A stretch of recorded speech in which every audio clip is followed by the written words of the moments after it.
మనకు నచ్చిన వ్యక్తి మనల్ని వ్యక్తిత్వ హననం చేయాలని ఇష్టం వచ్చిన సోషల్ మీడియాలో పోస్టులు పెట్టే వ్యక్తి మనకు తెలియకుండా మన కోసం వచ్చిన వేరే బృందంతో కలిసి వచ్చి ఏమీ ఎరగనట్టు ఆ బృందంలో ప్రతినిధిగా నటిస్తూ అందరితో పాటు అతిథి మర్యాదలు పొందిపోతే, కనీసం గతంలో మీపై వ్యతిరేకంగా పనిచేశాను, తాను ఫలానా అని వెల్లడించకుండా వెళ్ళిపోతే, సారీ చెప్పాల్సిన చోట కపట ప్రవర్తన చేస్తే మీకెలా ఉంటుంది?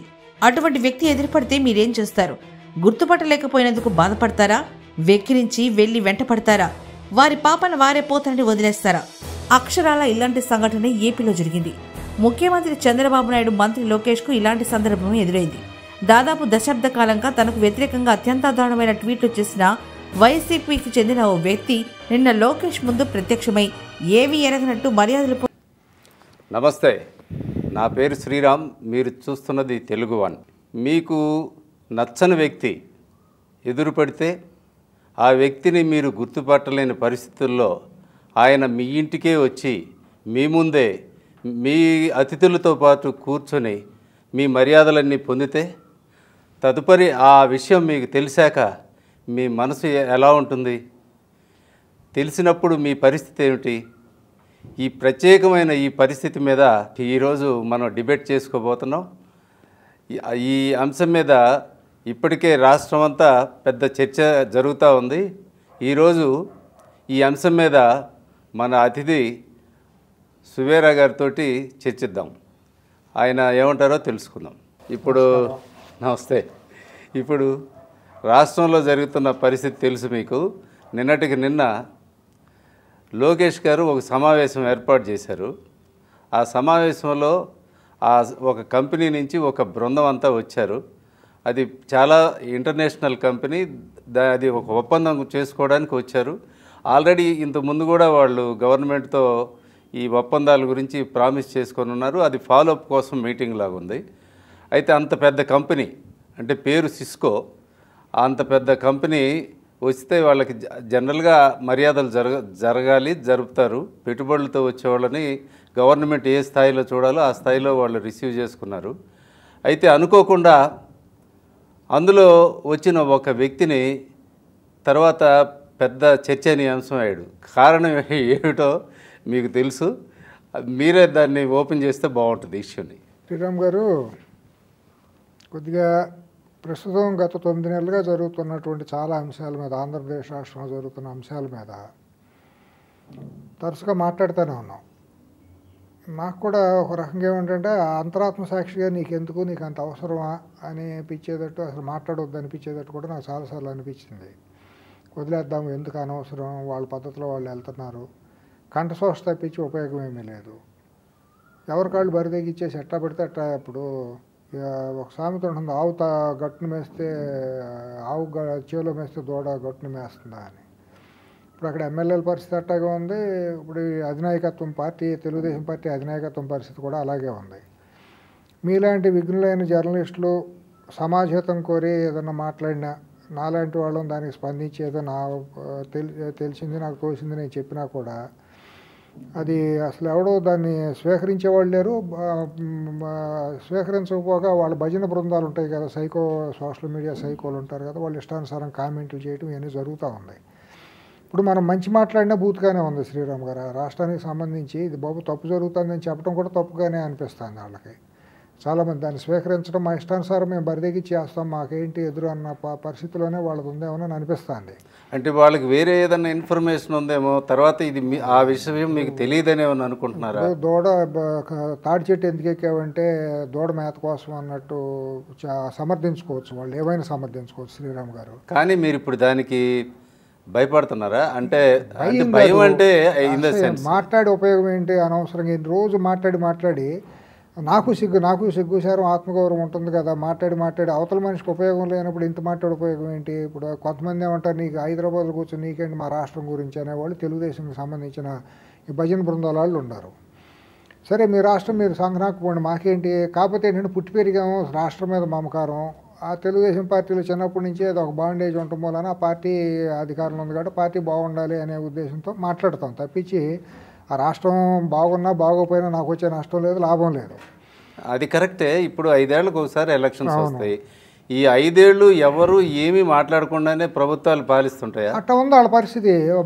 గతంలో 5 ఏళ్ళు 2019, 24 మధ్య ఎవడో మాట్లాడలేదు, మా ప్రభుత్వం కూడా ఎవడో మాట్లాడటానికి వీల్లేదు, మేము మాట్లాడితే మేము వాటిని పట్టించుకోము అనే పద్ధతిలో ఉందో తప్పించి, ఇప్పుడు నిన్న జరిగింది ఒకటే కాకుండా అంతకుముందు కూడా చాలా జరిగినాయి శ్రీరామ్ గారు. ఇప్పుడు చంద్రబాబు నాయుడు గారి దగ్గర ముఖ్యమంత్రి అయిన తర్వాత, లోకేష్ గారు మంత్రి అయిన తర్వాత కూడా విజయవాడ ఎంపీ దగ్గరికి, గుడివాడ ఎమ్మెల్యే దగ్గర ఫోటోలు కొన్ని వచ్చినాయి. ఎవరైతే ఫైబర్ నెట్ విషయంలో చంద్రబాబు నాయుడు గారి మీద కంప్లైంట్ ఇచ్చాడో వాడు వెళ్ళిపోయి బొకే ఇచ్చి శాలువా కప్పితే అపాయింట్మెంట్లు ఇస్తారు. తెలీదా వచ్చినాడు ఎవడో మీకు తెలీదా? మీ దగ్గరికి తీసుకెళ్ళిన విజయవాడ ఎంపీకిను గుడివాడ ఎమ్మెల్యేకి తెలియదు వాడు ఎవడో తీసుకురావాలా తీసుకురాకూడదా, ఫోటో బయటకు వస్తే మనకు పొరుగు పోతుందనే ఇంగిత జ్ఞానం వాళ్ళకు ఉండొద్దా? మీరు ఇష్టానుసారం బరితెగించి మా ఇష్టం చేసుకుంటాం అన్నప్పుడు మనకేంటి అంత అవసరం అనిపిస్తుంది. ఇప్పుడు చూసేవాళ్ళకి మనకు సిగ్గు ఉంది, సిగ్గు శరం ఆత్మగౌరవం మనకు ఉంది, మిగిలాంటి వాళ్ళు నాలాంటి వాళ్ళకి ఉంది కాబట్టి కడుపు మంటతో మనం మాట్లాడాల్సిన పరిస్థితి వస్తుంది. ప్రేమతో, ద్వేషం కాదు. ఇప్పుడు చంద్రబాబు గారి మీద లోకేష్ మీద మనకు ద్వేషం కాదు, బాధ మమకారం. అదే తప్పు జరుగుతుంది బాగుంటుంది అనే ఉద్దేశంతో సామాన్య కార్యకర్త దృష్టిలో మనం మాట్లాడుతుంది తప్పించి మనం పవర్ బ్రోకర్లం కాదు. ఒక్క ఛాన్స్ ప్లీజ్ అనే తండ్రి కొడుకుల దగ్గర టికెట్ కోసం, లేకపోతే ఎమ్మెల్యే లేకపోతే ఎమ్మెల్సీ సీట్ కోసం, కార్పొరేషన్ డైరెక్టర్ల కోసం కూడా మనం వెళ్ళినాళ్ళం కాదు. మీకెందుకండి బాధ? ఇప్పుడు లాస్ట్ ఎలక్షన్స్లో చాలా రిస్క్ తీసుకొని ఒక పెద్ద ఆయన ఒక సినిమా తీశారు. ఏది అక్కడుండే అమరావతిలో రైతులు పడుతున్న ఇబ్బంది, వారు చేస్తున్న త్యాగాల గురించి, దాని తర్వాత వాళ్ళు ఎంత సప్రెస్ చేస్తూ వాళ్ళని హింసించారు. ఒక రైతు బిడ్డగా ఆయన స్పందించి మనసు కదిలిపోయి ఆయన సినిమా తీశాడు. ఆ సినిమా చూసిన రామోజీరావు గారు లాంటి పెద్దలే అసలు మీరు ఎందుకండి రాక్షసుడికి ఎదురెళ్తున్నారు అని ప్రశ్నించాడు. అంత గొప్పగా ఆయన ధైర్యం చేసి సినిమా తీస్తేనే వీళ్ళు దానికి కూడా మేము తీయమన్నామా సినిమా అన్నట్టు బిహేవ్ చేశారట. ప్రాణాన్ని తెగించండి. మరి అటువంటి వ్యక్తుల గురించి మీరేదో రిజల్ట్ రాలేదనుకోవడం కరెక్ట్ కాదు. మీరు in the larger interest of the public మీరు పార్టీ మీద అభిమానాన్ని ఎట్లా చంపుకోలేరు? చెవిటాడు ముందు శంఖం ఊదినట్టే ఉంది. కానీ శ్రీరామ్ గారు ఏం మార్పు కనపట్టల్లా. వాళ్ళ నడక శైలి చూస్తుంటే ఇప్పుడు అందరూ సామాన్య కార్యకర్తలు, తెలుగుదేశం కార్యకర్తలు ఏమంటున్నారంటే వైసీపీ 02 ప్రభుత్వం నడుస్తుంది తప్పించి ఏమీ తేడా లేదనేది గత 9 నెలలుగా అందరూ అంటున్నారు. గ్రామీణ స్థాయి నుంచి హైదరాబాద్లో లేదా అమరావతి స్థాయి వరకు అందరూ ప్రతి ఒక్కళ్ళు మేధావులు కూడా అదే మాట అంటున్నారు. ఇప్పుడు కనీసం మనం బయట సమాజానికైనా ఎరవాలండి. బయట ఏమైనా అనుకుంటారని 4 గోళ్ల మధ్య మనం బట్టలపు తీసుకుని తిరిగినా ఎవడో పట్టించుకోడు. కానీ మన ఇంట్లో బయటికి వెళ్ళినప్పుడు కనీసం సంఘం శరణం గచ్చామే అని సంఘానికి ఎరిసి మనం కొద్దిగా మాట్లాడేటప్పుడు పక్కన వాళ్ళతో బిహేవ్ చేసేటప్పుడు కొద్ది ఒక స్పృహతో ఉంటాం. కానీ ఆ జవాబుదారీతనం కొంచెం జనం ఏదన్నా అనుకుంటారనే భయం చంద్రబాబు గారిలో నేను మొదటి నుంచి గమనించాను.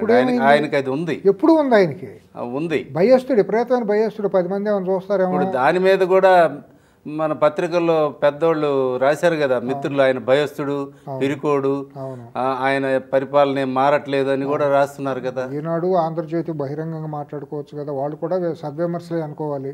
ఇప్పుడు మార్పు గురించి కదా, నిన్న జరిగిన సంఘటనలో ఎవరైతే నిన్ను కించపరుస్తూ అదే కదా దారుణాతి దారుణంగా క్యారెక్టర్ అసాసినేషన్ చేసి నీ ఫ్యామిలీ మొత్తం మీద నీచమైన పోస్టులు పెట్టిన వ్యక్తి నీకు ఎదురు పెడితే అసలు నువ్వు గుర్తుపట్టలేకపోవడం సరే, అది నీ ఫెయిల్యూర్. రోజు కొన్ని వేల మంది వస్తారు, గుర్తుపట్టలేకపోయావు అంటే ఓకే. కానీ అసలు నీ పక్కనున్న ఐఏఎస్లు కానీ, నీకు లోపలికి అలౌ చేసిన సెక్యూరిటీ వాళ్ళు కానీ, ఎవరు వస్తున్నారు ఎవరు పోతున్నారు అని చూడాల్సిన ఇంటెలిజెన్స్ సెక్యూరిటీ వాళ్ళు కానీ అసలు ఎవరు గమనించరా? ఇప్పుడు నేను ఇదే చెబుతా, విషయంలోకి వస్తా. వాడు ఇప్పాల రవీందర్ రెడ్డి అనేవాడు, వాడు మనిషి కాదు, పశువులతో పోల్చిన పశువులు కూడా చీ కొడతాయి. ఇటువంటి అథవా మా మమ్మల్తో పోలుస్తావా అని. వీధి పందులు కూడా అటువంటి భాష మాట్లాడవు. ఇటువంటి మృగాలు ఒక 10 మంది దాకా ఉండేవారు సోషల్ మీడియాలో. ఇష్టానుసారం అసభ్యమైన పదజాలం, క్యారెక్టర్ అసాసినేషన్ చేస్తే ఇళ్లలో ఆ మహిళల్ని కులం పేరుతో కమ్మ కులం అని చెబుతా ఇష్టానుసారంగా మాట్లాడినటువంటి పశు ప్రవృత్తి కలిగిన వాళ్ళు వీళ్ళందరూ కూడా. వాళ్ళు ఇప్పుడు అందరినీ, మిమ్మల్ని నన్ను అందరినీ అన్నవాళ్లే. ముఖ్యంగా చంద్రబాబు గారి ఇంట్లో మహిళల గురించి కానీ, లేకపోతే అనిత ఇప్పుడు హోమ్ మినిస్టర్ అనిత గారు లాంటి వాళ్ళు, ఆ పంచుమర్తి అనోదరాథ్ గారు లాంటి వాళ్ళు, పవన్ కళ్యాణ్ గారి ఇంట్లో మహిళలు అందరినీ వాళ్ళు మాట్లాడింది ఎవడలేదు. ఈ ఎదవ అసలు వాడు మనిషి కాదండి. వాడు పరిసరాల్లో ఉంటే ఎవడన్నా అసలు నా బోటాడు కనుక ఎదురుపడితే పరిసరాల్లో ఉంటే చంపారేస్తాం అటువంటి ఎదవనాడు. అడు మృగమాడు ఎదవాడు. ఇప్పుడు నువ్వు ఇంత విజనరీ అంటావు ముఖ్యమంత్రి చంద్రబాబు నాయుడు గారు, మరి కొడుకేమో నేను స్టాన్ఫోర్డ్లో చదివాను, నాకు అంత సోషల్ మీడియా అంత ఫింగర్ టిప్స్ మీద ఉంది అని అంటావు కదా, నీ డేటా ఉంది, పార్టీ ఆఫీస్లో డేటా ఉంది కదా, నీ ప్రతాపం శంకర వెంకటేశ్వరరావు లేకపోతే శ్రీరామ్ గారి మీద కంటోనే రవిశంకర్ ఇటువంటి వాళ్ళ అన్ని డేటాలు ఉంటాయి కానీ, పార్టీ కార్యకర్తల్లో డేటాలు అన్నీ ఉంటాయి కానీ, నువ్వు ప్రతిపక్షంలో ఉన్నప్పుడు నీ మీద అవాకులు చవాకులు ఇష్టానుసారం అసభ్యంగా కామెంట్లు చేసిన వాళ్ళ డేటా నీ దగ్గర లేదా? వాడి పేరు నీ రికార్డులో లేదా? వాడు ఏ కంపెనీలో చేస్తున్నాడో నీకు తెలియదా? తెలుసుకోలేనప్పుడు నీ విఘ్నత ఏముంది అసలు? నీ తెలివితనం ఏముందా? ఇంకా వాడు నీ మీద అంత అవాకులు చవాకులు నీ భార్య మీద, బ్రాహ్మణి మీద, చంద్రబాబు బాలకృష్ణ గారి చిన్నమ్మాయి మీద ఇష్టాన్ని ఒకడని కాదు వాడు పెట్టిన కామెంట్లు చూస్తానని వాంతిలో అన్నం కూడా మొత్తం శ్రీరామ్ గారు సోషల్ మీడియాలో నా దృష్టికి వచ్చింది చెబుతున్నా. నేను చూసింది 10%. 2014 నుంచి ఆ దాడి జరుగుతాను. ఇప్పుడు నేను చూసిన 10%, ఎందుకంటే నాకు ట్విట్టర్లో కానీ ఫేస్బుక్లో కానీ నేను యాక్టివ్గా లేను. ఎవరో కొంతమంది బయట మిత్రులు సోషల్ మీడియాలో షేర్ చేసినప్పుడు చదివితే ఈడ మనిషి పశువు అనిపించింది. అసలు నిజంగా మనిషి ఉన్నాడా లేకపోతే ఈడేమన్నా ఇదే అనిపించింది. ఇటువంటి వాళ్ళు కొంతమంది ఉన్నారు, ఇంకా చాలామంది కొంతమందిని అరెస్ట్ చేశారు, ఇంకా కొంతమంది ఇటువంటి ఎదవలు ఇంకా ఉన్నారు. వైసీపీలో ఉన్నటువంటి వాళ్ళు నికృష్టం ఉండకూడదు వీళ్ళందరూ కూడా. వాళ్ళు అసలు ఇంట్లో కన్నతల్లి ఉంది, మనకే కట్టుకున్న పెళ్ళామో లేకపోతే మన తోడబుట్టిన ఉంటారనే ఇంకిత జ్ఞానం కూడా ఈ పశువులకు లేదు. వీళ్ళకంటే అశుద్ధం తినే పందులు, వీధులెమ్మడి పందులు చాలా మెరుగనిపిస్తుంది. ఈ ఎదవ అంత కామెంట్లు చేసినప్పుడు డేటాలో ఇప్పాల రవీందర్ రెడ్డి అనే పేరు నీకు తెలియదా? పోనీ నీ దగ్గరికి వచ్చేటప్పుడు నువ్వు శ్రీరాము వెంకటేశ్వరరావు లాంటి రావాలంటేనో నీకు ఓటీపీలు కావాలా? నీ దగ్గర నేను కలవాలంటే ముందుగా చెప్పి నాకు ఓటీపీ వచ్చి నీ ఎంట్రన్స్లో ఓటీపీ చెబితే అప్పుడు నీ దగ్గరికి వచ్చే ఇది జరుగుతుందా? అంటే టెక్నాలజీ వాడుతున్నా, టెక్నాలజీ ఓటీపీలు పెట్టి నువ్వు టెక్నాలజీలో నీ పొద్దున్నే నీ దగ్గరికి వచ్చి సామాన్య పార్టీ కార్యకర్తలు నాయకులు ఎవరిని రావాలంటే ఓటీపీలు చెప్పుకుని నీ దగ్గరికి రావాలా? పోనీ ఓటీపీలతో లేదు, వచ్చింది సిస్కో లాంటి కంపెనీ, ఇంటర్నేషనల్ మల్టీనేషనల్ కంపెనీ వచ్చిందని అనుకున్న ప్రతినిధి బృందంలో వస్తున్నారు అనుకుంటున్నాం. వచ్చినప్పుడు నువ్వు 9 నెలలు అయింది కదా నువ్వు అధికారంలోకి వచ్చి, ఇప్పాల రవీంద్ర రెడ్డి అనేవాడు బతికేంటో నువ్వు కనీసం ఎందుకు ఎంక్వైరీ చేయలేకపోయాడు? వాడు సిస్కోలో పనిచేస్తున్నాడని మాత్రం నీకు తెలియదా? వాడు సిస్కో అనే కంపెనీకి సౌత్ ఇండియాకి ఒక ఇంపార్టెంట్ కీ రోల్లో ఉన్నాడు అనేది ఏదన్నా కానీ ఒక ఇంపార్టెంట్ రోల్లో ఉన్నాడు. ఉన్నప్పుడు ఆడు నీ దగ్గరికి రావడానికి ఏదో కన్నా సిగ్గుసారి ఉండగా ఆడు నిజమైన నిఖార్సైన రెడ్డి పుట్టక పుట్టుంటే అన్ని కామెంట్లు పెట్టిన వాడు నీ దగ్గరికి రాకూడదు. ఆడు కడుపు అన్నం తినేవాడు నిఖార్సైన రెడ్డి పుట్టక పుట్టున్నాడు అయ్యుంటే వాడి జన్మలో ఏదో తప్పు ఉంది కాబట్టి సిగ్గుసారం లేకుండా నీ దగ్గరికి వచ్చాడు. అంటే ఇప్పుడు పని కోసం వచ్చాడా, రియలైజ్ అయ్యి వచ్చాడా? రియలైజ్ ఎట్టా వస్తాడు? రియలైజ్ అయ్యి వస్తే నీకు తెలియదా? పలానా బృందంలో ఎవరెవరు సభ్యులు 6-7 ఉన్నారు దాంట్లో నీకు ప్రొఫైల్ అంతా ఉంటుంది కదా, ఎవరు వస్తున్నారు ఎవరు వెళ్తున్నారని. అది ఈయన ప్రాబ్లము. వచ్చినోడు ఎందుకు వచ్చాడంటారు? ఆ బృందంతో పాటు వచ్చాడు, సిగ్గుసారం లేదు, ఏముందో చూసి వెళ్దామని వచ్చాడు. వచ్చినాడు సారీ అంటే సారీ చెప్తే అయిపోతుందా? నీ చెవిలో సారీ చెబితే సిగ్గుపడుతుంది. వాళ్ళు తెలుగుదేశం పార్టీ కార్యకర్తలు మొత్తం సారీ చెప్పాడంటారా? చెబుతున్నా. ఒకవేళ సారీ చెవిలో లోకేష్కి సారీ సార్ అని చెప్పుంటే అది సమాజానికి అందదు. సమాజం ఏ దృష్టితో చూస్తుంది? తెలుగుదేశం పార్టీ కార్యకర్తలు బ్లడ్ బాయిల్ అయిపోతుంది, వాళ్ళకి రక్తం మరిగిపోతుంది నిన్నటి నుంచి మొత్తం 2 రాష్ట్రాల్లో తెలుగుదేశం పార్టీ కార్యకర్తలు నాయకులందరికీ కూడా. అంటే వాళ్ళు ఎలా తీసుకుంటున్నారు దీన్ని? చాలా సిగ్గుగా తీసుకుంటున్నారు. ఆడు ఎట్టా వస్తాడు అసలు? ఏ రకంగా వచ్చి అక్కడ ఫోటో దిగుతాడు? ఫోటో దిగటం ఏంటి? ఇప్పుడు నేను లోకేష్ వైపు నుంచి కూడా ఆలోచిస్తాను. ఒక మంత్రిగా ఉన్నప్పుడు అంటే రోజు ధర్మదర్శనంలో 100 మంది వస్తూ ఉంటారు.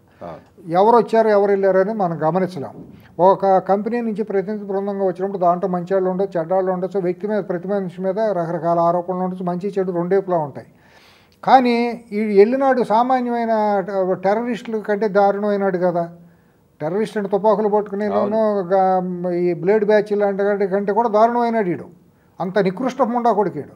అటువంటి ఆడు నీ దగ్గరికి ఒక కంపెనీ బృందంలో వస్తున్నాడు అన్నప్పుడు నీకున్న పిఎస్లు ఏం చేస్తున్నారు? వాళ్ళు ఎటువంటి పనికిమాలిన యాదవాళ్ళు నీ దగ్గర పెట్టుకున్నావు? నీ సెక్యూరిటీ వాళ్ళు చూడాలి కదా. చంద్రబాబు గారి తర్వాత నీకు అంత సెక్యూరిటీ నువ్వు ప్రొవిజన్ పెట్టుకున్నావు కదా. ఇవాళ నువ్వు సమాధానం చెప్పి తీరాలి కదా కార్యకర్తలకి. ఆంధ్రప్రదేశ్ రాష్ట్రానికి ఇది మా సమస్య కాదు. ఇప్పుడు అతను వచ్చి ఎగతాళి చేసిపోయినట్టుందా? ఇంటి ముందుకు వచ్చి తొడగొట్టి వెళ్ళినట్టు ఉంది. నీ ఇంటికి వస్తా, నీ నెట్టింటికి వస్తా, ఏం పీక్కుంటావు పీక్కోమని బాలకృష్ణ డైలాగు చెప్పి వెళ్ళినట్టు అనిపిస్తుంది. వాళ్ళు సామాన్య కార్యకర్తలు అది ఫీల్ అవుతున్నారు. అదే అతను నేను పలానా అండి ఆ రోజు తప్పు చేశానని చెప్పిపోయి ఉంటే చెబితే ముందు బహిరంగ బయటకు కూడా వచ్చి చెప్పాలి. నేను ఆ రోజు అవాకులు చవాకులు వేలాను, నేను చాలా పశ్చాత్తాపడుతున్నాను, నేను సిగ్గుతో తలంచుకుంటున్నాను అని సమాజానికి శరణ కోరాలి. ఎందుకంటే మనుషులను తప్పు చేస్తాం శ్రీరామ్ గారు. చేసినప్పుడు రియలైజ్ అయ్యి నేను తప్పు చేశాను, పొరపాటు అయిందండి, సారీ అండి, క్షమించండి, మళ్ళీ నేను తిరిగి ఎటువంటి చేయను అని అంటూ మానవ లక్షణం, మంచి వాళ్ళు చేసేది, సంస్కారవంతుల లక్షణం. అందరం గురువిందలమే, ఎవరో దీంట్లో శుద్ధపూసలు ఎవరు ఉంటారు కదా. పుట్టిన తర్వాత సచ్చే వరకు ఏదో చిన్న తప్పులు పెద్ద తప్పులు జరుగుతూనే ఉంటాయి కదా, తెలిసి తెలియకపోతే మనుషులు అమరం కదా. గతంలో మేము చంద్రబాబు దగ్గరికి వెళ్ళినప్పుడు ఖచ్చితంగా మేము కూడా జర్నలిస్టులు ఒక టీం కానీ అప్పుడప్పుడు కలుస్తుండేవాళ్ళం. ఏదైనా ఉమ్మడి ఇష్యూస్ ఉన్నప్పుడు వెళ్ళేవాళ్ళం, జర్నలిస్టుల ఇష్యూల మీద, లేకపోతే జర్నలిస్టుల మీద ఎక్కడన్నా కేసులు పడి ఉంటే వాటి మీద మాట్లాడడానికి వెళ్ళేవాళ్ళం. వెళ్ళేటప్పుడు ఎవరెవరు వస్తున్నారు, మా పేర్లు, మా పుట్టుపూర్వోత్తరాలు అన్నీ సెక్యూరిటీ 4-5 చెక్లు ఉంటాయి కదండి. ఇంటెలిజెన్స్ వాళ్ళు, ఇంటెలిజెన్స్ ఒక లెవెల్ ఐజీ ఆఫీసర్ కూడా అక్కడ ఉండేవాడు. మేము వెళ్ళేటప్పుడు 4 చెక్కులు ఉంటాయి. మెయిన్ గేట్ దగ్గర రోడ్డు జరుగుతుంది, ఎవరు వస్తున్నారు ఎవరైనా ఇంటర్కమ్లో మళ్ళీ వాళ్ళు చెప్పగానే వదలమంటారు. అక్కడికి వెళ్ళినాక ఇంకొక సెక్యూరిటీ చెక్లో తీసుకుంటారు, అక్కడ ఫ్రిస్కింగ్ అయి చేస్తారు, నొక్కేది అంతా చూస్తారు, సెల్ ఫోన్లు ఏమైనా ఉంటే అక్కడ పెట్టండి అంటారు. ఉన్న పరిస్థితులను బట్టి వీఐపీలు వస్తేనేమో ఎలా చేస్తారు. మళ్ళీ ముందుకు వెళ్ళిన తర్వాత మళ్ళీ సీఎం ఎంట్రీలో మళ్ళీ ఇంకొక చెక్ ఉంటుంది. ఇట్లా 3-4 చెక్కుల మీద వెళ్తాము. ఇవాళ అంత దరిదాపుగా అంత సెక్యూరిటీ లోకేష్కి కూడా ఉంది, ఎందుకంటే ప్రయారిటీ ఇంపార్టెన్స్ని బట్టి. నీ దగ్గరికి ఎవరు వస్తున్నారు ఎవరో ముందే స్క్రీనింగ్ జరుగుతుంది. నీ చుట్టూ నువ్వు నమ్మిన వాళ్ళు నువ్వు నా సలహాదారులుగా పెట్టుకున్నావు కదా, ఐఏఎస్లు ఉండరు, నీకు ఇచ్చే సలహాలు ఇచ్చే ఐఏఎస్లు ఉండరు. నీ వ్యక్తిగతమైన నీ స్నేహితులను కొంతమందిని పెట్టుకున్నావు, భద్రతా వ్యక్తిగత సిబ్బందిలాగా, వాళ్ళకి తెలియాలి కదా. ఇప్పుడు నేను ఇంకోటి కూడా చెబుతా ఈ విషయంలో సందర్భంగా, దీన్ని కూడా ఉదహరించాలి శ్రీరామ్ గారు. 2019-24 మధ్య అరాచకమైన వైసీపీ రాక్షస పాలనకు వ్యతిరేకంగా సోషల్ మీడియాలో కానివ్వండి, మెయిన్ స్ట్రీమ్ మీడియాలో కానివ్వండి, గళమెత్తి పోరాడిన వాళ్ళు, ప్రాణాలకు వడ్డీ ఏదైతే అది అవుతుందిలే అని చెప్పి ప్రజాస్వామికంగా పోరాడిన వాళ్ళు ఒక 50-60 మంది, అంటే చాలామంది ఉన్నారు, 100 మంది ఉండొచ్చు. ప్రముఖంగా ఎక్స్పోజ్ అయిన వాళ్ళు, ఫేస్ గుర్తుపట్టి ఫేస్బుక్లో కానివ్వండి వాటిలో ధైర్యంగా రాసిన వాళ్ళు, ట్విట్టర్లో కానీ పోరాడిన వాళ్ళు ఒక 50-60 మంది ఉంటారు ఎక్కువగా టార్గెట్ అయ్యి చేసిన వాళ్ళు. ఎలక్షన్ దాకా పోరాడారండి, పుస్తకాలు రాశారండి, కొంతమంది జర్నలిస్టులు పుస్తకాలు కూడా రాశారండి. కొంతమంది జర్నలిస్టులు కానివ్వండి, కొంతమంది మీలాంటి సీనియర్లు యూట్యూబ్ ఛానల్ పెట్టి డిబేట్లు, లేకపోతే రకరకాలుగా ఫేస్బుక్లో కూడా ఆర్టికల్స్ కూడా రాశారండి. సోషల్ మీడియాలో యుద్ధం చేశారండి. 50 మంది ఉంటారు, 60 మంది ఉంటారండి. నేను ఒక ప్రపోజల్ పంపించానండి పార్టీ వాళ్ళకి, వ్యక్తిగతంగా నేనే పంపించాను. చంద్రబాబు గారి దాకా చేరింది అది. 50 మందిని పిలిచి ఎలక్షన్ అయిన తర్వాత రిజల్ట్ రాకమునిపే, ఎందుకంటే చంద్రబాబు గారు తెలుగుదేశం పార్టీ గెలుస్తుందా ఓడుతుందని మనం యుద్ధం చేయలే. ప్రజాస్వామ్యం బతకాలి, రాష్ట్రంలో ప్రజలు బతకాలి అనే ఉద్దేశంతో యుద్ధం చేశాం. ఎలక్షన్లు అయిపోయినాయి. ఎన్నికల రిజల్ట్స్ వచ్చిన తర్వాత కనుక సన్మానం చేస్తే వచ్చింది కాబట్టి ఆశించినట్టు చేసినట్టు ఉంటుంది కాబట్టి ఎలక్షన్ కౌంటింగ్ బిఫోర్ 50-60 మంది పేర్లు రాసి వీళ్ళందరూ హైదరాబాద్లోకి అది పిలిచి ఒక టీ ఇచ్చి, ఊరినే మీరు చేశారు ప్రజాస్వామ్యకంగా, ప్రజాస్వామ్యాన్ని పునరుద్ధరించడంలో మీరు అందరూ నిలబడ్డారు కాబట్టి మీకు అందరికీ ఒక థ్యాంక్స్ గివింగ్ లాగా ఒకటి చేద్దామని ప్రపోజల్ పెట్టామండి. ఓకే. పెడితే మధ్యలో వాళ్ళు ఏమన్నారంటే ఎలక్షన్ రిజల్ట్స్ వచ్చిన తర్వాత అన్నారండి. రిజల్ట్స్ వచ్చిన తర్వాత అంటే చాలామంది చుట్టాలు తయారవుతారు, అధికారం వస్తే అందరూ చుట్టాలే, అధికారం వస్తుంది రావట్లేదని వీళ్ళు ఎవరు ఫైట్ చేయలేదు అని చెప్పి ఒక 50 మంది పేర్లు నేను రాసిచ్చానండి. ఐఏఎస్లు ఐపీఎస్లు కూడా చాలామంది పేర్లు ఇచ్చామండి. వీళ్ళు ఎవరు ఆశించలేదు, ప్రాణాలకు తెగించి రాష్ట్రం, పుట్టిన రాష్ట్రం మీద ప్రజాస్వామ్యం బతకడం కోసం పోరాడినాళ్ళు. 9 నెలలు అయింది శ్రీరామ్ గారు. ఇవాళ కనీసం టీ నీళ్ళు కాదు కదా, మొఖాన్ని నీటి సుక్క కొట్టినాడు కూడా లేడండి. కృతజ్ఞత, కనీసం మనిషికి కృతజ్ఞత ఉంటుంది కదండి. మరి వీళ్ళిద్దరూ ఇటువంటి వాళ్ళు వచ్చినప్పుడు మీకు అపాయింట్మెంట్లు ఇచ్చి రెడ్ కార్పెట్లు వేస్తున్నారు కదా. ఇప్పుడు మద్రాసు నుంచి శేఖర్ రెడ్డి అనే అతను వస్తే అతనికి నువ్వు కాంట్రాక్ట్లు ఇస్తావు, అతను ఎవరో, అతను చేసింది ఏంటి, వైసీపీలో అతను ఎవరు, మెగా కృష్ణారెడ్డి అంతా ఎన్ని వర్కులు చేసి వాళ్ళకైతే అక్కడ రెడ్ కార్పెట్టే, నీ దగ్గరే రెడ్ కార్పెట్టే, షిరిడి సాయి ఎలక్ట్రికల్స్ వాళ్ళు అక్కడ రెడ్ కార్పెట్టే, మీరు రెడ్ కార్పెట్టే. ఇప్పుడు 12 మందో 15 మందో కార్యకర్తలు చంపివేయబడ్డారు గత 9 నెలల్లో తెలుగుదేశం పార్టీ అధికారంలోకి వచ్చిన తర్వాత. అప్పుడేమో చనిపోయినప్పుడు చంద్రయ్య పాడి మోసావు, మేమందరం కూడా కార్యకర్తలు అందరూ కూడా ఒక ఉత్తేజానికి లోనయ్యారు, ఉద్వేగానికి లోనయ్యారు. అప్పుడు కాదు కదా, దానికంటే మించి ఇప్పుడు అధికారంలోకి వచ్చిన తర్వాత కూడా హత్యకు గురి అవుతున్నప్పుడు నీ కన్సోల్ ఉండాలి కదా. మొన్న రామకృష్ణుడు అనే ఒక కార్యకర్త హృదయ విదారకమైన వీడియోని మనం చూసాం కదా. కళ్ళు అందరి హృదయాలు కదిలినాయి కదా. అతని భార్య కాళ్ళు నరికారు, కొడుకులు చేతులు నరికారు కదా. నువ్వు వెళ్ళాల్సిన బాధ్యత తండ్రి కొడుకులకు లేదు. ఎవరో ఒకళ్ళు వెళ్ళి అక్కడ కన్సోల్ చేసి శవం దహనం అయ్యేదాకా ఉండి వాళ్ళని ఓదార్చాల్సిన బాధ్యత మీకు లేదా? మీకు అధికారం రాగానే గతం మర్చిపోతారా? ఇది మాట్లాడితే ఏంటంటే చాలామంది మనోభావాలు దెబ్బతింటారు. నేను దాచుకుంటూ నాకు ఇష్టం ఉండదు, నాకు అలవాటు లేదండి. ఇది మాట్లాడాను అనుకోండి, నన్ను 10 మందికి టార్గెట్ అవటం. నాకేం పోలవరం కాంట్రాక్టు లేదు, లేకపోతే ఎలక్ట్రికల్ లైన్లో ట్రాన్స్ఫార్మర్లో లేకపోతే మైన్సో నాకేది అవసరం లేదు. మొదటి నుంచి చంద్రబాబు మీద వస్తున్న ఏందండి అధికారంలోకి వచ్చిన తర్వాత ఆయన ఒక మేనేజర్గా మారిపోతాడు తప్పితే ఈ రాజకీయాలు పార్టీలు అప్పుడు దాకా మోసిన వాళ్ళందరినీ వదిలి నువ్వు 55 రోజులు జైల్లో ఉంటే జనాలు తిండి మానేసి నీకేమవుతున్నానని తెల్లవారులు ఆవేదనతో ఉన్నారండి. అధికారం వచ్చింది నీకు, నీ మూలాన మీ తండ్రి కొడుకుల మూలాన రాలా. ప్రజలందరూ అవతల రాక్షసుని ఓడించాలని చెప్పి నిన్ను ఒక మోడల్గా పెట్టుకుని, నిన్ను ఒక ఆదర్శంగా పెట్టుకుని నీ పరిపాలన బాగుంటుందని చెప్పి మీకు ఓట్లు వేశారు. ఓట్లే కానీ మా గొప్పతనంతోనే గెలిచాము, ప్రజలతో అవసరం లేదు, కార్యకర్తలు అవసరం లేదు అనుకుంటే ఏమవుతుందండి? కార్యకర్తలు ఏ పార్టీ ఉంటుందండి? ఇప్పుడు మనం చేసే డిబేట్ పార్టీ కార్యకర్తల దృష్టిలోనే, ప్రజల దృష్టిలో కాదు. ప్రజల దృష్టిలో ఇటువంటి పనుల మూలం చులకనవుతున్నారు. రోజువారీ ఎవరు వస్తున్నారు, ఎవరు వెళ్తున్నారు బయట ప్రపంచానికి తెలుస్తుంది కదా. ఇవాళ సీఎంఓలు ఎవరున్నారు, ఏ అధికారులు చెలాయిస్తున్నారు, ఎటువంటి వ్యక్తులు సీఎంని డైరెక్ట్గా కలవగలుగుతున్నారు చంద్రబాబు గారిని? నిన్న ఒక వ్యక్తి చెప్తున్నాడు, మా మీద మీరేం ప్రేమతో వేయలేదు, వాళ్ళకి భయపడి రేపు మళ్ళీ వాళ్ళతో ఎలాంటి ప్రాబ్లం ఉంటుందని భయపడి మాకు ఓట్లు వేశారని వాళ్ళు మాట్లాడుతున్నారు. అవును, అలా మాట్లాడడం తప్పు కదండి. తప్పే కదా. ఆ మాట అంటున్నారంట, మా మీద వేశారు, అవతలాడి మీద దీంతో వేశారు, మా మీద ఏం వేయలేదు అని చెప్పి రకరకాల పెద్ద ఇంపార్టెంట్ వాళ్ళే స్థాయి పేరు కలిగిన వాళ్ళు పేర్లు అప్రస్తుతంగానే మాట్లాడితే బాగోదు. కానీ మనం కూడా పేపర్లో కూడా వచ్చినాయి ఆ పేర్లు, అవన్నీ వార్తలు కూడా. ఏంటండి ఇది పద్ధతి? ఏం పద్ధతి అండి? అంటే అధికారమే శాశ్వతం ఇప్పుడు, లేదా డబ్బే శాశ్వతం మనకి మనిషి కావాలంటే? ఇప్పుడు ఎన్టీ రామారావు గారిని వాళ్ళు తరతరాలు ఎందుకు తెలుసుకుంటున్నారు? ఇప్పుడు ఈ పర్టికులర్ కేసులో వాళ్ళు ఆల్రెడీ ఆయన సిస్కో వాళ్ళకి లెటర్ రాసి అయిపోయిందండి. సిస్కోకి లెటర్ రాయి ముందు నీకు తెలీదా? నేను ఇందాక అందదే, వాడు ఏ ఉద్యోగం చేస్తున్నాడు, సిస్కో కంపెనీలో చేస్తున్నప్పుడు వాడిని ఇప్పుడు వరకు వాడి మీద నువ్వు కేసులు ఎందుకు పెట్టలేకపోయావు? అప్పుడు రాగానే 8 నెలల్లోనే ఆ లిస్ట్ తయారు చేసి వాడి మీద కనుక కేసు చేసి ఉంటే అది ఆయనకి స్ట్రైక్ అయి ఉండకపోవచ్చు. ఏం స్ట్రైక్ అయింది? కాదు వినండి, ఎవరితో స్ట్రైక్ అవుతుంది? శేఖర్ రెడ్డితో కూర్చోడానికి స్ట్రైక్ అవుతుంది. హైదరాబాద్ నుంచి దళారీలోనూ పొద్దుతిరుగుడు పూలు వస్తాండి మీరు కలిసి కూర్చోడానికి, బ్రేక్ఫాస్ట్లు చేయడానికి, డిన్నర్లు లంచ్లు చేయడానికి, పవర్ బ్రోకర్లతో కూర్చోడానికి మీకు ఇది ఉండండి. వాళ్ళతో మీకు టైం సరిపోతుంది, వాళ్ళ పేర్లన్నీ గుర్తుంటాయి. మిమ్మల్ని అమ్మబూతులు తిట్టి మీ ఇళ్లలో క్యారెక్టర్ల అసాసినేషన్ చేసి మీతో పాటు పార్టీ కార్యకర్తలందరినీ ఇష్టానుసారం దీనికి లోన్ చేసిన వాళ్ళ పేర్లు మీరు గుర్తుండవా? 100 మందే కదా వాళ్ళు ఉంది. అంటే భవిష్యత్తులో వాళ్ళు కూడా పెట్టుకుంటారులేండి, భవిష్యత్తులో పెట్టుకుంటారు. వీళ్ళందరినీ భవిష్యత్తులో సలహాదారులుగా వీళ్ళే పెట్టుకుంటారు అని కార్యకర్తలు వాళ్ళ మనోవేదన గురవుతున్నారు. నిన్నటి నుంచి కొన్ని వందల మంది, కొన్ని 200-300 వెబ్సైట్లు పనిచేసినట్టున్నాయి అప్పుడు వైసీపీకి అనుకూలంగా. మరి వాళ్ళందరినీ గుర్తుపెట్టుకోవడం అనేది కూడా చాలా కష్టంగా. ఫింగర్ టిప్స్ మీద పెట్టవచ్చండి, నిద్రలే పడితే మనం చెబుతాము. మనకి కొన్ని లిమిటెడ్ ఇష్యూస్ ఉంటాయండి. ఇప్పుడు వాళ్ళకి నిద్రలేసాక బోల్డ్ అని ఉంటుంది కదా. అంటే దీనికంటే ఇంకెక్కువ ఉందా? అఫ్ కోర్స్ అలర్ట్ చేసే మెకానిజం ఏదైనా నీకు పక్కన నీవు పిఎల్పిఎస్లో ఏం చేస్తున్నారు, ఏం బిగుతున్నారు వాళ్ళు? నువ్వు ఎటువంటి వాళ్ళని పెట్టుకున్నావు, దానికి ఒక వింగ్ పెట్టుకో. అంటే అసలు ఎవరు వస్తున్నారు వాళ్ళకి తెలియాలి కదా కనీసం. ఇప్పుడు నీ దగ్గరికి సామాన్య కార్యకర్త కాదు కదా, ఎమ్మెల్యే కూడా మిమ్మల్ని కలవలేకపోయారు 9 నెలల నుంచి.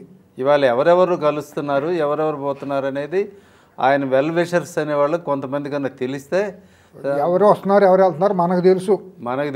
వెల్ విషర్స్ కూడా ఎవరిని తీసుకెళ్ళగలుగుతున్నారో కూడా మన యాక్సెస్ ఉండేవాళ్ళు. ఇప్పుడు సీఎం కానీ లేకపోతే లోకేష్ కానీ వాళ్ళకి యాక్సెస్ ఉండేవాళ్ళతోటి వాళ్ళకి అసలు ఎవరికి ఇంటర్వ్యూలు ఇస్తారు, ఎవరు కలుస్తారో తెలియదు. ఇప్పుడు నీలాంటి వాడు నాలాంటి వాడు ఉంటే ఈ సెక్యూరిటీ బ్యారికేడ్స్ దాటి మనకు అవసరం అని మనం వెళ్ళాం. ఒకటి శ్రీరామ్ గారు, ఎవరికి అపాయింట్మెంట్లు ఇస్తున్నారంటే మల్టీ మిలియనీర్లు, వాళ్ళ 100,000 కోట్ల రూపాయలు ఆస్తులు ఉండాలకి, కాంట్రాక్టులకి, పారిశ్రామికవేత్తలకి అపాయింట్మెంట్లు ఇస్తారండి వాళ్ళు. సామాన్య కార్యకర్తలు, సామాన్య నాయకులు, ప్రజల కోసం పోరాడే వాళ్ళకి, లేకపోతే తప్పుని చెప్పేవాళ్ళకి వాళ్ళు అపాయింట్మెంట్ ఎవరండి. లేదంటే పవర్ బ్రోకర్స్గా ఉండేసి ఇక్కడ మొత్తం అన్నీ చేసేవాళ్ళు, వైసీపీతో అంటకాగేసి, గతంలో వైసీపీతో అంటకాగి వైసీపీకి ఏజెంట్లుగా పనిచేసిన వాళ్ళు మళ్ళీ ఇప్పుడు వాళ్ళకి వెళ్తా అంటే వాళ్ళకి రాజబాటలుగా ఉన్నాయి. ఇది నాకు వచ్చిన నష్టం కాదు, మీకు వచ్చిన నష్టం కాదు, ఈ ఛానల్ అధిపతికి వచ్చిన నష్టం కాదు. ఇది మాట్లాడటం మూలన వాళ్ళు పోతారు, రేపొద్దున 5 ఏళ్ళు కాదు కదా, ఈ ముందే వాళ్ళు ప్రజల్లో అభిమానం కోల్పోతారు. అంటే ఇన్వెస్ట్మెంట్స్ని పిలిచేటప్పుడు తప్పదనుకోండి ఇటువంటి. కాకపోతే ఈ స్క్రూటినీ అనేది కరెక్ట్గా ఇన్వెస్టర్స్ వచ్చేవాళ్ళు ఎవరో మల్టీనేషనల్స్ ఇట్లా మాట్లాడిన వాళ్ళు ఎవరో ఇన్వెస్టర్స్ కాదండి. అతను అక్కడేమి ఇన్వెస్టర్ కాదు, అతను అందులో నాకు తెలిసి ఒక ఎంప్లాయీ లాగా. ఎంప్లాయీ అయినప్పుడు ఆ సంస్థ తెలియాలిగా, అది ఇంటర్నేషనల్ మల్టీనేషనల్ సంస్థ అయినప్పుడు వాళ్ళు తీసుకురావడం వాళ్ళ తప్పు కూడా ఉంటుంది. 100% అది మల్టీనేషనల్ కంపెనీ బజార్ కంపెనీ అనిపిస్తుంది. నిన్నటి నుంచి నాకు సిస్కో అంటే ఒక ఉన్నతమైన కంపెనీ అని మన పేరు ఉంది. నీ బ్రాండ్తో ఒక పనికిమాలినాడు నేలబారుముండా కొడుకు సంస్కారహీనుడు నీ కంపెనీలో ఉద్యోగం చేస్తాడు, నువ్వు ఎట్ట కంటిన్యూ చేసే ఇప్పుడు వరకు? వాడిని తీసేయాల్సిన పని లేదు కంపెనీకి. నీ వాల్యూ పోవట్లేదు, కంపెనీ బ్రాండ్ పోవట్లేదా? ఈ కంపెనీలు ఇటువంటి పనికిమాలిన ఎదవలందరూ ఉంటారంటే ఆడు ఉన్నతమైన సౌత్ ఇండియాలో ఒక ఇంపార్టెంట్ పోస్ట్లో పెట్టుకుంటావు నువ్వు. కంపెనీకి సిగ్గుచేటు కదా ఇది, సిస్కో అనే కంపెనీకి. అది కంపెనీనా లేదా పోరంబోకల వ్యభిచార కొంప అనిపిస్తుంది ఇప్పుడు దాకా చూస్తా అంటే. హౌ డేర్ అంటే నువ్వు వాడిని తీసుకెళ్ళి నీ బృందంతో పాటు తీసుకెళ్తావంటే తెలుగు జాతికి సిగ్గుచేటు. అలా కాదండి, ఇప్పుడు ఆ కంపెనీ వాళ్ళు ఏమనుకుంటారు, అక్కడ ఉండే ఎంప్లాయీస్ అందరికీ రాజకీయంగా ఏమి అభిప్రాయాలు ఉన్నాయి అనే విషయాలు వాళ్ళు ఏం స్క్రూటినీ చేయరు. సోషల్ మీడియాలో వాడి అకౌంట్లన్నీ చూసుకోరా? అది తెలుసుకోవాలి. అంటే మరి ఎంత ఏ టెక్నాలజీ అభిప్రాయాలు ఉండటంలో తప్పులేదు, కానీ అగ్రెసివ్గా పోయినాడు. సిస్కో అనేది మల్టీనేషనల్ కంపెనీ, చాలా చెక్స్ అండ్ బ్యాలెన్స్లు ఉంటాయి. వాళ్ళకి ప్రతి ఎంప్లాయీ కూడా సోషల్ మీడియాలో ఏం చేస్తున్నాడు ఏంటనేది వాళ్ళకి అన్నీ తెలుస్తూ ఉంటాయి. నీ కంపెనీలో పోనీ నీ దానిపైన నేను సిస్కోలో పలానా ఉద్యోగం చేస్తున్నానని చెప్పకపోయినా శ్రీరాము లేకపోతే శంకర వెంకటేశ్వరరావు పేరు వేసుకుంటాం కదా, ఫోటో పెట్టుకున్నాడు కదా వాడు, ముఖం పెట్టుకుని చేసినప్పుడన్నా వాడికి తెలుస్తుంది కదా ఏంటి నా భాష ఏంటి, లోకం ఏంటి, నా కంపెనీలో పనిచేస్తా, మా వాల్యూ తీసేస్తున్నామని తీసేయాలి కదా. కంపెనీ తప్ప ఉందా లేదా? మనం లొకేషన్ ఒక్కనే తప్ప అంటానికి కాదు, కంపెనీది కూడా దీంట్లో బాధ్యత రహిత్యమే కదా. ఇరువైపులా ఉంటుంది, ఇరువైపులా ఉంది కదా. ఇరువైపులా ఉంటుంది. అధికారులు తప్పు, సెక్యూరిటీ వాళ్ళు కూడా చెక్ చేసుకోవాలి తప్పు. నీ పక్కన ఉన్న నీ వ్యక్తిగత సిబ్బంది ఏం బీగుతున్నారు వాళ్ళ తప్పు. బ్రోకర్ ముండా కొడుకులు పెట్టుకుని ఉంటావేమో, వాళ్ళని సరి చేసుకో నువ్వు సరిగ్గా. ఇప్పుడు ఆయన దగ్గర పరిస్థితి ఏంటంటే, సీఎం దగ్గర చెప్తున్నారు, లోకేష్ అంటే ఆయన కుర్రాడు కొత్తగా పాలిటిక్స్లోకి వచ్చి 10-15 ఏళ్ళు కావచ్చు, 10-15 ఏళ్ళు అంటే సంవత్సరం కాదు చెప్తున్నా. మీరు అది చంద్రబాబు 40 ఏళ్ళు పైనుంచి ఉన్నాడు రాజకీయంగా. ఆయనకి అప్పటి నుంచి ఇప్పుడు దాకా ఆయన అభిమానులు, ఆయన సెయిల్ అయ్యేవాళ్ళు పెద్ద వాళ్ళు చాలామంది ఉన్నారు ఇప్పటికి. కానీ వాళ్ళు ఎవరు ఇప్పుడు కలిసే పరిస్థితుల్లో లేరు.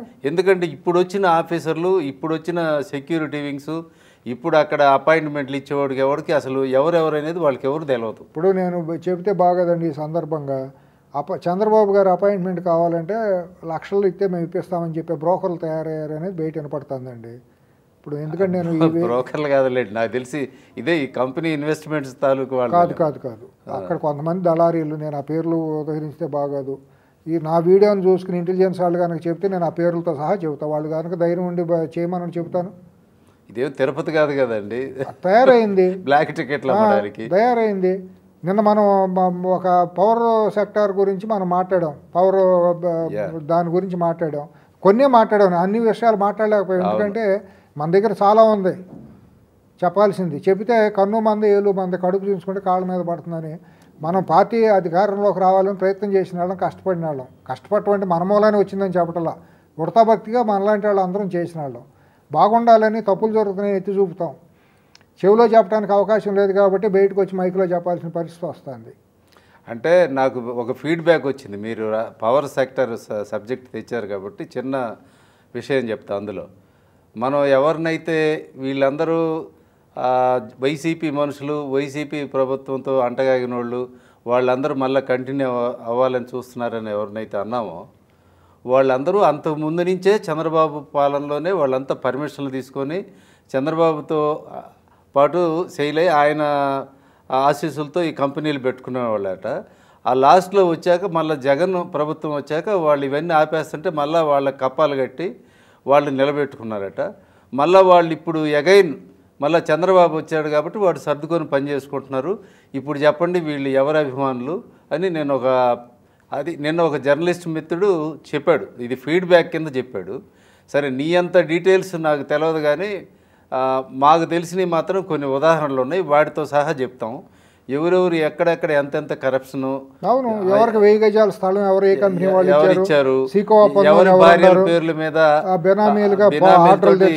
వ్యాపారాలు చేస్తున్నారు, ఇవన్నీ చాలా ఇంటర్లింక్డ్ ఉంటాయి మిత్రమా. నీకు తెలియకపోతే ఇప్పుడు సోలార్ పవర్ పలానా చోట వస్తుందని ముందుగానే ల్యాండ్ బ్యాంక్ అంతా ఎక్వైర్ చేసిన తర్వాత దాంట్లో ఇప్పుడు పవర్ సెక్టార్లో ఉండే కీలకమైన వ్యక్తులు ఎవరైతే నిన్న మాట్లాడుతూ ఉన్నారో వాళ్ళునూ బయట వేరే ఒక కంపెనీ యాక్సిస్ అనే కంపెనీతో కొల్యూడ్ అయిపోయి ఏజెంట్గా పెట్టుకుని వేలాది ఎకరాలు మళ్ళీ ఇంటర్న్గా వచ్చిన కంపెనీలు వాళ్ళు కమ్ముకుంటాం. అది ఎందుకంటే ఇది టాపిక్ చెప్తున్నా అసలు నిన్న అంటే మీరు ఆ ప్రస్తావన తెచ్చారు కాబట్టి నేను చెప్తున్నా. మనకి ఆ ఫీడ్బ్యాక్ కూడా వచ్చింది.